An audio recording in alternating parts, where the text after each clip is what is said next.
মুর্শিদাবাদের ফারাক্কা ও সাগরদিঘিতে জাতীয় সড়কে পরপর দুর্ঘটনায় প্রাণ গেল দুই বাইক আরোহীর।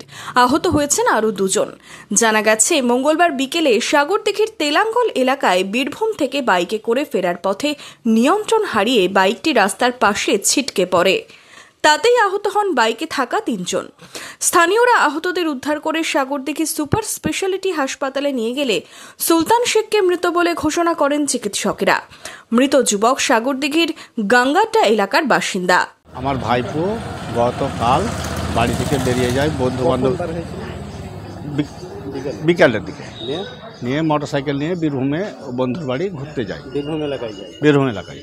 বীরভূম এলাকা থেকে ঘোরার পথে কখন ফিরছিল?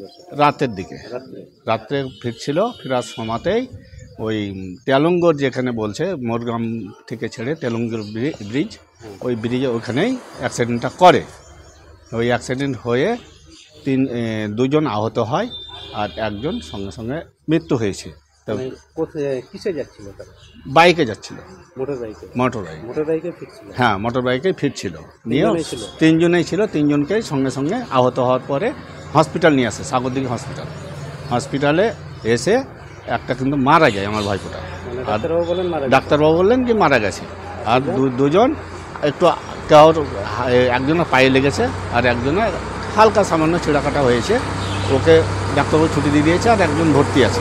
সাগরদিঘির পাশাপাশি নিউ ফারাক্কার জাতীয় সড়কে দুর্ঘটনায় মৃত্যু হয় এক ব্যক্তির। মঙ্গলবার সন্ধ্যায় বাইকে জাতীয় সড়ক পার হওয়ার সময় লরির চাকায় পিষ্ট হয়ে ঘটনাস্থলেই মৃত্যু হয় মহাদেব হালদার নামে এক ব্যক্তির। দুর্ঘটনায় চাঞ্চল্য ছড়ায় এলাকায়। মৃত ব্যক্তি ফারাক্কার বিন্দু গ্রামের বাসিন্দা। পুলিশ দেহ উদ্ধার করে ময়না তদন্তের জন্য পাঠায়। এত ব্যারিকেড দেওয়ার পর তারপরে প্রায় সমস্ত জায়গায় সিগন্যাল হয়ে গেছে, তারপরেও দুর্ঘটনায় এড়ানো যাচ্ছে। এটা আমাদের খুব চিন্তার বিষয়। এটা নিয়ে আমাদের নতুন করে মানুষকে সচেতন করতে হবে। পুলিশ তো এখানে তো চলে গেল, মহাদেব হালদার তো চলে গেল। এখন তার পরিবার আছে, তার একটা ভালো ব্যবসা ছিল। এই আরপিএফ নতুন ক্যাম্প হওয়ার পর ওই দোকানটা ওর ভেঙে যায়। তারপর থেকে খুব ডিস্টার্ব ছিল। আমি যতটুকু জানি, ব্যক্তিগতভাবে জানতাম, মাঝে মধ্যে কথা হতো।